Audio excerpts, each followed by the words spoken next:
اپنے آپ میں ہونا چاہیے تھا، لیکن چونکہ کتاب کی ترتیب کے اعتبار سے یہ مضمون ابھی لکھا ہے تو ابھی اس کو بیان کر رہے ہیں۔ سب سے پہلا ہے روزوں کی قضا کرنے کا، کہ جن کے روزے چھوٹ چکے ہیں وہ اپنے روزوں کی قضا کیسے کریں گے۔ انہیں چاہیے کہ وہ اپنے روزے بے در پہ رکھیں، رمضان کے فوری بعد رکھیں، اس میں کچھ بھی تاخیر نہ کریں۔ مان لے کسی کے 3، 4، 5 روزے بیماری یا سفر کی وجہ سے چھوٹ گئے ہیں تو ایسے انسان کے لیے ضروری ہے کہ رمضان کے عید کے دوسرے دن سے وہ اپنے روزوں کا سلسلہ وار قضا شروع کر دے، یہ اس کے حق میں زیادہ بہتر ہے۔ اور اگر کسی انسان نے رمضان میں روزے بغیر کسی وجہ کے چھوڑے، وہ بیمار بھی نہیں تھا، وہ سفر پر بھی نہیں تھا، اسے کام تھا یا اس کے گھر میں کچھ پریشانی تھی اس لیے وہ روزہ نہیں تھا، تو اسے رمضان کے بعد روزہ تو رکھنا ہے، لیکن ہاں ایسا انسان رمضان میں بغیر کسی عذر کے روزہ چھوڑنے کی وجہ سے گنہگار ہو جائے گا تو ایسے انسان کے لیے توبہ و استغفار بھی ضروری ہے۔ جب رمضان مکمل ہو جائے، ہمارے روزے مکمل ہو جائے تو ہمیں زکوٰۃ فطر ادا کرنا ہے۔ زکوٰۃ فطر کیا ہے؟ آپ کے روزوں میں ہونے والی کوتاہیاں، آپ کے روزے میں ہونے والی غفلتوں کی زکوٰۃ ہے جو آپ کے روزوں میں ہونے والی کوتاہیوں سے آپ کو پاک کر کے رکھے۔ اور اس کے نکالے جانے کا دوسرا مقصد یہ ہے کہ یہ غریبوں اور مسکینوں کے لیے کھانا ہے۔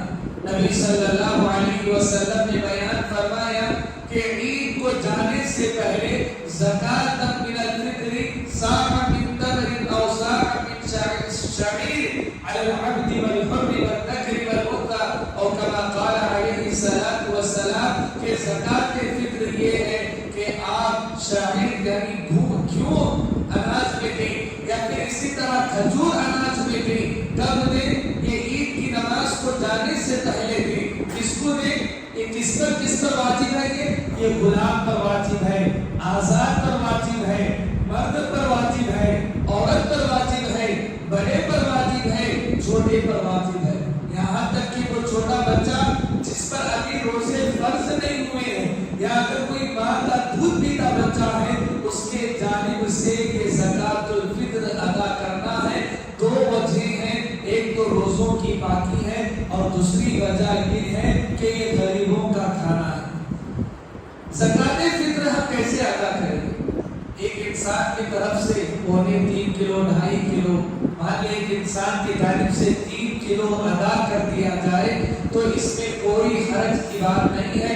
ہر انسان اپنے طرف سے 3 کلو کا اناج نکالے، گھر کے ہر فرد کی جانب سے 3 کلو اناج نکالے۔ یہ پیسوں کی شکل میں نہیں نکلنا چاہیے۔ کئی علماء اس بات کی اجازت دیتے ہیں کہ وہ زیادہ ضرورت مند ہے پیسوں کے تو ہم انہیں پیسہ دیں گے، آپ پیسہ اپنے جیب کا دیں، جو آپ کے نزدیک محبوب ہے زیادہ مال نکالیں، پیسہ بھی دیں اور پھر زکوٰۃ فطر میں آپ اناج بھی دیں، اور اناج ہی یہ آپ کے حق میں بہتر ہے۔ کیوں؟ نبی صلی اللہ علیہ وسلم نے زکوٰۃ فطر میں اناج کو ہی بتایا ہے، کبھی دینار اور درہم کو نہیں بتایا ہے، تو آپ کے لیے زیادہ خیر اور بھلائی اسی میں ہے کہ آپ اناج ہی دیں۔ اگر آپ پیسے کی شکل میں زکوٰۃ فطر دیتے ہیں تو پھر آپ کو لے کر علماء کے درمیان اختلاف ہے کہ آپ کی زکوٰۃ فطر ہوئی ہے یا نہیں ہوئی۔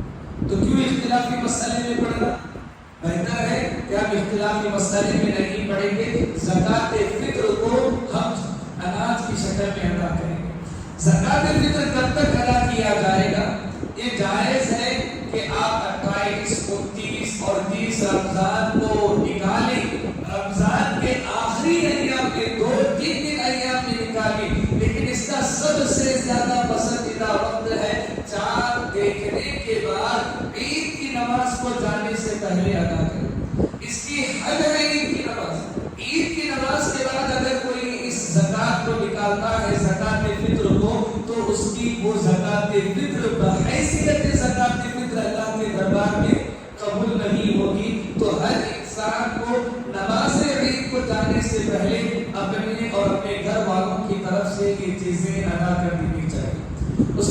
آخری مسئلہ جو ہمارے پاس رہ جاتا ہے وہ عید کی نماز کا مسئلہ ہے۔ عید کی نماز سورت ایک نیزہ بلند ہونے پر ادا کی جاتی ہے۔ عید کی نماز کو جانے کے لیے الگ راستہ ہو، عید کی نماز سے واپس آنے کا الگ راستہ ہو، راستہ بدل کر آنا اور جانا چاہیے، یہ مسنون اور مستحب عمل ہے۔ عید کی نماز کو جانے سے پہلے عدد میں کھجور کھا لینا چاہیے، اور چاند دکھنے کے بعد سے عید کی نماز کے مکمل ہونے تک ہمیں تکبیرات پڑھ لینے چاہیے۔ عید کی نماز میں پہلی رکعت میں 7 تکبیریں، دوسری رکعت میں 5 تکبیریں ہوتی ہے۔ عید کی نماز کے بعد خطبہ بھی دیا جاتا ہے۔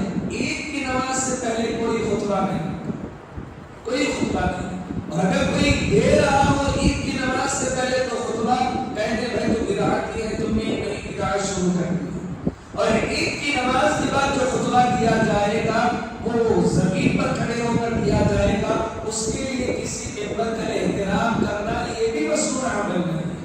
اور عید کی نماز کے لیے مسنون طریقہ یہ ہے کہ آپ گاؤں کے باہر نکل کر نماز ادا کریں، چونکہ سٹی بہت بڑی ہے تو اس لیے گاؤں کے اندر رہ کر بھی کسی بڑے اور کشادہ میدان میں نماز ادا کر سکتے ہیں، اور آپ کے لیے یہ بھی جائز ہے کہ آپ نماز عید کو مسجد میں ادا کریں، لیکن یہ عذر کے تحت ہو تو زیادہ بہتر ہے۔ مولوی رحمت اللہ علیہ نے عذر کی کوئی شرط نہیں لگائی، انہوں نے کہا کہ جائز ہے تمہارے لیے نماز عید مسجد میں ادا کرنا، لیکن میں کہتا ہوں کہ مساجد سے بہتر ہے جہاں پر تمام اہل ایمان، تمام مسلمان جمع ہو جائیں، وہیں پر ہم بھی جمع ہو جائیں اور ان تمام نماز پڑھنے والوں کے ساتھ نماز پڑھیں، مساجد میں ادا نہ کی جائے۔ لیکن اگر کوئی عذر ہے تو مساجد میں ادا کر لینے میں کوئی حرج کی بات نہیں ہے۔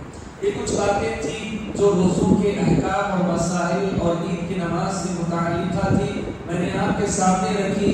اللہ سے دعا ہے کہ رب العالمین ہمیں کہی گئی ان باتوں پر عمل کرنے کی توفیق عطا فرمائے۔ السلام علیکم۔